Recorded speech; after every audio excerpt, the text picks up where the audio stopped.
Kwa ujumla hali yetu ya kisiasa imekuwa toka uchaguzi mkuu uliopita, hali yetu ya kisiasa imekuwa na sintofahamu, mazingira yanaonekana, kwa sababu kwa mfano hata ukiangalia toka mwaka jana Oktoba hatujaona hata kwa mfano viongozi wakuu kabisa wa nchi wakifanya zile ziara za wananchi wa kawaida. Ukiachilia tu waziri mkuu amejaribu kupita baadhi ya sehemu, lakini huone kama zamani zile ziara za mawaziri wananchi wakiwalaki nani. Kwa nadhani bado kuna hali fulani ya sintofahamu inaendelea. Lakini kingine tukiangalia sasa hivi pia, kwa mfano sasa hivi ukipita utagundua kuna sehemu nyingi, kwa mfano mji kama Dar es Salaam, maaskari unakuta karibu kila sehemu wametanda. Kuna hali kama ya tahadhari ambayo ni kubwa sana, jambo ambalo halikuzoeleka sana kwa nchi yetu ya Tanzania. Si tulizoea maaskari wanakuwepo, labda inapotokea kuna jambo sana limejitokeza, lakini uwezo kukuta kwamba maaskari wapo tu karibu kila sehemu. Unapita njia panda kubwa, karibu zote kuna magari yapo pale na nini. Kwa nchi imekaa kwenye hali ambayo pengine naweza kusema ya sintofahamu. Kwa hiyo toka Oktoba 29 yaliyotukuta hayajatuacha kama tulivyozoea kuwa.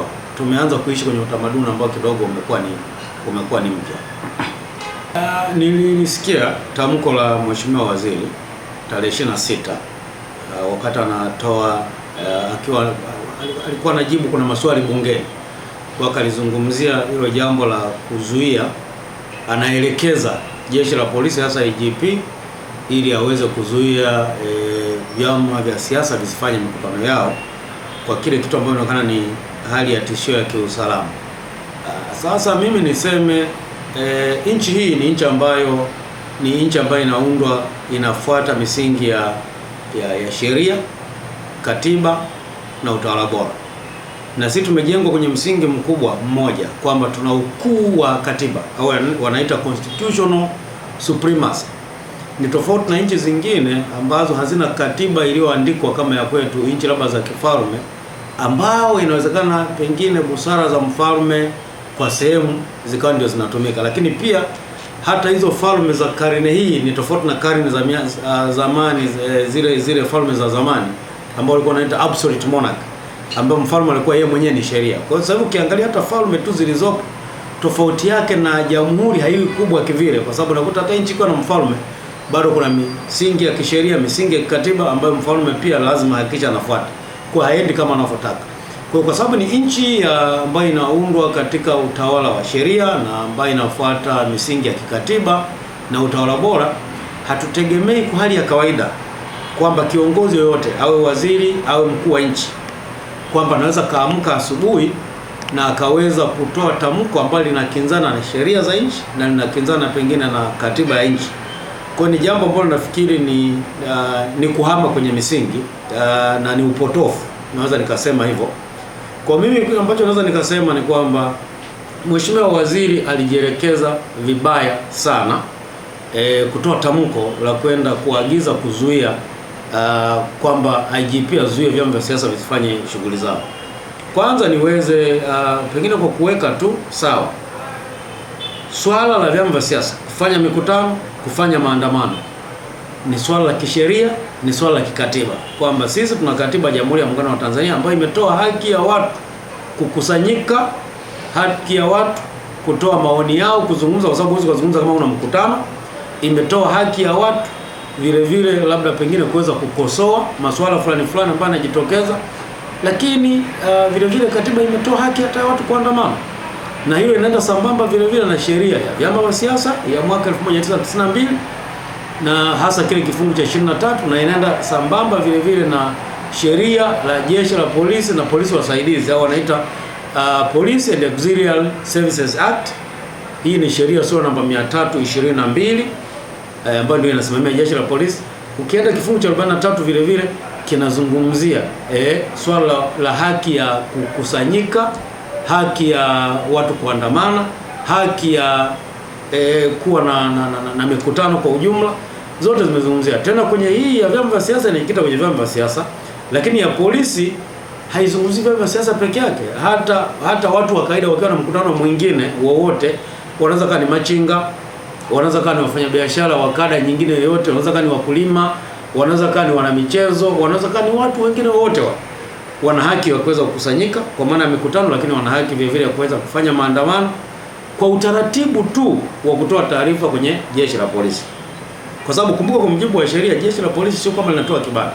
Jeshi la polisi kazi yao ni kwa ajili ya kupokea taarifa ili liweke utaratibu mzuri wa uratibu, kwa malengo kwamba isije ikatokea pengine nyinyi mmeomba kufanyia mkutano uwanja X, lakini uwanja X pengine kuna taasisi nyingine imeomba kufanyia pale pale. Sasa msipokuwa na chombo ambacho kina coordinate kwamba nani awepo wapi, inaweza ikatokea pale mkajikuta mmeenda mgongano, ikatokea vurugu. Kwa ndio maana jeshi la polisi ndio pale kusaidia kwamba nyinyi mnataka kufanyia uwanja huu, labda wenzenu wapo, nyinyi mtafuta labda uwanja mwingine alternative, au mnataka mfanye tarehe hiyo labda kwa sababu labda kuna tishio labda pengine la kiusalama ambao ni dhahiri, pengine ilikuwa limetangazwa au polisi wanalo. Kwa hiyo msifanye tarehe hiyo, mfanye labda tarehe nyingine, au pengine siku hiyo polisi watakuwa na kuna majukumu mengine mengi, watakuwa ni wamegawanyika, wameenda huko, kwa hiyo tutapata askari wa kuwalinda. Kwa hiyo tunaomba iende hizo tarehe nyingine ya mbele yake ambayo polisi watakuwepo kwa ajili ya kuwasaidia kutoa ulinzi. Sheria inataka hivyo, sio kwamba waende kwa ajili ya kutoa kibali. Kwa hiyo polisi kwa mujibu wa sheria hawatoi kibali.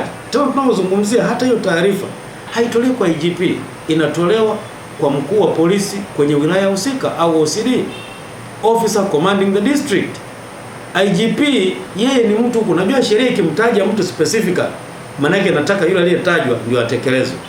Haiwezi kama imemtaja OCD alafu utekelezaji unafanywa na IGP. Kama sheria ingesema hivyo, ingesema labda IGP anaweza kaagiza au polisi yoyote, lakini sheria ilitaja kwamba fulani ndio ambaye ameruhusiwa kwa ajili ya kutoa hizo taarifa, kwa maana kwamba taarifa ipokee kwake na yeye ndio ataratibu hilo jambo. Na sheria inasema ukishatoa taarifa kwenye jeshi la polisi, chama au watu ambao wametoa taarifa wanatakiwa kuendelea na maandalizi kwa ajili ya mkutano. Kwa maana yake nini? Kwamba moja kwa moja sheria haikutaka polisi wazuie, yani kuzuia ni pale tu inavyotokea kuna mazingira, tunasema ni exception, ambao maana yake kuna mazingira ya dhahiri ya kiusalama au kuna jambo ambalo linapelekea askari wasiwepo wa kutosha kwa ajili ya kuwasaidia kutoa ulinzi kwa ajili yenu. Kwa hiyo maana sheria ilikaa kwa mfumo huo. Sasa sijajua ni wapi hii busara mpya imetoka ya kusema polisi sasa wanaamua kuweza kutoa kibali au wasitoe. Na mbaya zaidi ambayo nimeiona na hii inatupa picha na pengine ni mjadala wa kikatiba, kwamba tumeona hichi kipindi chote mikutano ilikuwa inaenda vizuri, wala hapakuwa na tatizo, lakini kitanda cha waziri kuzungumza tayari jeshi la polisi limeanza kuzuia mikutano watu wasifanye. Sasa tukumbe hii inaleta picha kwamba kumbe mara nyingi polisi hawafanyi majukumu yao kwa utashi wao. Maana yake hii inaleta picha kwamba wanafanya kwa mashinikizo. Alafu kumbuka waziri huyu ambaye anatoa maelekezo, yeye ni mwanachama wa chama fulani cha siasa, alafu yeye ni kiongozi wa serikali ambayo ndio inakosolewa pengine na chama fulani. Sasa maana yake inawezekana kabisa kwa kuruhusu mwanya ikawa ni kichaka, waziri akatumia nafasi hiyo kuziba midomo ili watu wasiweze kukosoa serikali. Sasa mimi nafikiri hili ni jambo ambalo kwanza linapingana na ile spirit ya sheria yenyewe ambayo iliruhusu watu kuandamana, kujumuika na kutoa maoni. Kwa hiyo ni sheria ambayo kimsingi hiyo ni ukiukaji wa moja kwa moja. Kwa hiyo ni jambo ambalo kwa kweli halijakaa sawa kwa mujibu wa sheria, ni ukiukaji wa dhahiri, wala tusipepese macho. Sheria ni kwamba na katiba ya nchi zimekiukwa. Je, waziri ana mamlaka kisheria kuzuia mikutano ya hadhara ya vyama vya siasa? Ni udhahiri kabisa kwamba waziri hana chembe ya mamlaka. Labda niseme tu waziri mamlaka yake ni ya kisera. Unajua unapokuwa na vyombo vya ulinzi na usalama kama polisi, hiki ni chombo ambacho kina watu ambao ni trained, wana mafunzo kwa ajili ya kutekeleza majukumu yao. Sheria imewekwa mamlaka yao, taratibu zao zote zimeshawekwa kwenye sheria tayari. Kwa maana yake kiongozi wao mkuu wa jeshi la polisi ni sheria. Ila waziri anaingia kwa sababu kuna mambo ya kisera, jinsi ya kuratibu angalau wanapofanya majukumu yao, hakikisha angalau wanatekeleza sera ambayo ipo.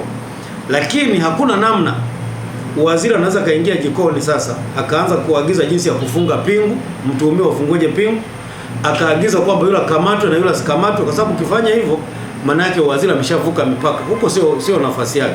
Tunasema kazi ya waziri anatakuwa aache macho yake yawe macho anaangalia kuona kama sheria na sera za nchi zinakuwa complied, lakini asiweke mikono yake. Kwa tunasema you keep your eyes open but your hands off. Usiingilie kwa kuingiza mikono yako. Acha jeshi la polisi liende.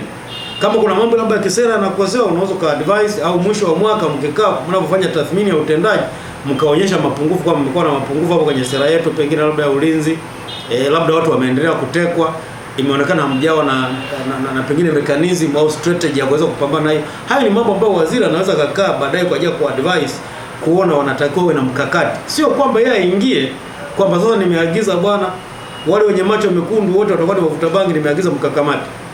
Huo sio utaratibu wa kisheria. Kwa hiyo ni kazi ambayo polisi wanatakiwa waifanye wenyewe bila kuingiliwa.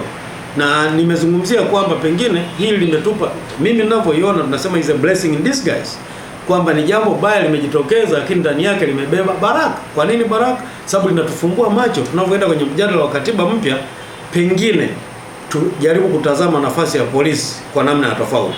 Sasa hivi najua polisi yetu hakuna kifungu cha moja kwa moja kwenye katiba ambacho kinataja nafasi ya polisi, kuanzishwa kwake, IGP atapatikanaje, makamanda wakuu wanapatikanaje, uhuru wao wa utendaji wa kazi utakaeje. Sasa hivi kwenye katiba yetu ni jambo ambalo halipo.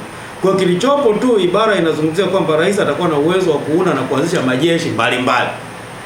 Kwa hiyo imeishia hivyo, majeshi mbalimbali, maana jeshi la wananchi nini, vikosi mbalimbali vyote vinaingia. Vinapatikanaje na nini? Utaratibu umeenda wa kawaida kwenye sheria za kawaida. Sasa ukiangalia utagundua sasa jeshi la polisi kwamba halina ule sasa uhuru kwa mjibu wa katiba, kwa sababu halina ulinzi wa moja kwa moja wa kutokuingiliwa. Na ndio maana unakuta waziri anaweza kupata ujasiri akaagiza leo IGP, alafu kesho ule mwangwi wa waziri ambao ameutoa utekelezaji nchi nzima. Kwa sababu tumeona tayari kwenye mikoa barua tayari zimeanza kutoka nyingi za kuzuia. Hasa unajiuliza wewe polisi, barua imeshakwambia utaweza ukaomba mkutano usifanyike kama kuna sababu za kiusalama ambao umejiridhisha. Halafu waziri OCD au mkuu wa polisi katika wilaya anasema nimezuia mkutano kwa sababu ya katazo la waziri, mpaka waziri atakaposema vinginevyo.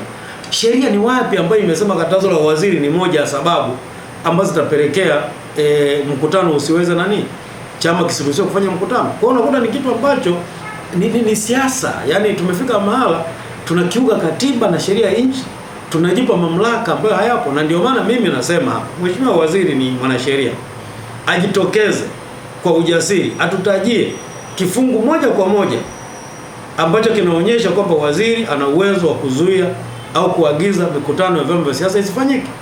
Na kama watunzi wa sheria ya vyama vya siasa pamoja na sheria ya polisi pamoja na Police General Order PGO, kama wangetaka waone kuna nafasi ya waziri, si wangeisema? Mbona ya OCD wameitaja? Kwa sheria ikitaja mtu inamaanisha huyu aliyetajwa. Haiwezi kaenda by necessary implication kwamba hata ambaye hajatajwa naye anaweza kaenda, kwa sababu tukiruhusu hiyo baadaye itafika mahala pengine chifu wa Sukuma anaanza kaamka asubuhi na akatoa maelekezo, chifu wa Ruguru anaweza kaamka, chifu Kingaru naye akaamka kesho akasema naye kuna maelekezo ameyatoa, mkuu wa mkoa anaweza kaagiza kwamba kwenye mkoa wangu sitaki labda SACCOS ziwepo. Sasa itakuwa ni vurugu, hatuwezi kuwa na nchi aina hiyo. Kwa kwenye nchi ni lazima tujikite kwenye utaratibu, na kabla hujatoa maamuzi yoyote ni lazima uweze kutekeleza au kukidhi vigezo vitatu. Kigezo cha kwanza, utuambie unafanya hilo jambo kwa mamlaka yako. Hilo ndio jambo la kwanza.